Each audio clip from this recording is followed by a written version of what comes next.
मायावती पैसों की लालची हैं। उन्होंने कहा कि मायावती भ्रष्टाचार में लिप्त हैं।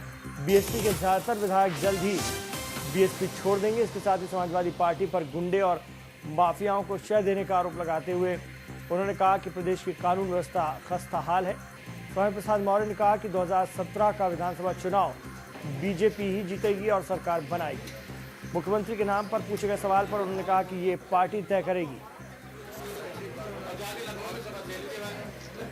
कि अभी तक तो विधानसभा और लोकसभा के टिकटों का सौदा होता था, अब पंचायत के टिकटों का भी सौदा होने लगा। नतीजा स्पष्ट हो गया कि मायावती जी अब बाबा साहब डॉक्टर अम्बेडकर की दुहाई देकर उनके मिशन को बेचने का काम कर रही हैं। मानवर कांशीराम जी के सामाजिक परिवर्तन आंदोलन को खूब अपने जीते जी तहस नहस करके जाना चाहती हैं।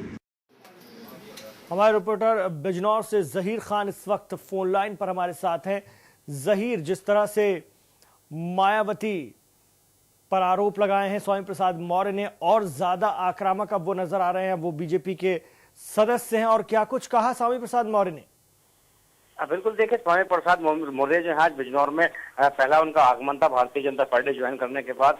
वो बिल्कुल आक्रामक रूप से वो दिखाई दे। सबसे पहले उन्होंने मायावती को जमकर के घेरा, भ्रष्टाचार का आरोप लगाया उनके ऊपर, टिकटों के पैसे लेने का आरोप लगाया, पंचायत चुनाव से लेकर के लोकसभा तक जो टिकट का बंटवारे को लेकर के उन्होंने आरोप लगाया मायावती के ऊपर। साथ ही उन्होंने यहाँ तक कहा कि मायावती जो दलितों के हमरा बनती हैं, वो दलितों के विरोधी हैं, दलितों के पक्ष नहीं करती। हमारे साथ रहिएगा जहीर। उमर शाहिद हमारे साथ जुड़ गए, समाजवादी पार्टी के प्रवक्ता हैं, उनसे बात करते हैं। शाहिद साहब, स्वागत है आपका इंडिया वॉइस पर।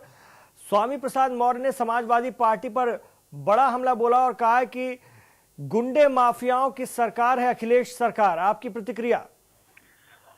स्वामी प्रसाद मौर्य जी जैसे लोगों को आपको गंभीरता से लेना ही नहीं चाहिए। एक बात, स्वामी प्रसाद मौर्य उसी तरह का हश्र होगा जैसे आपको याद होगा बिहार में एक मांझी साहब हुआ करते थे। मांझी जी, हाँ, उससे भी बुरा हाल होगा इनका।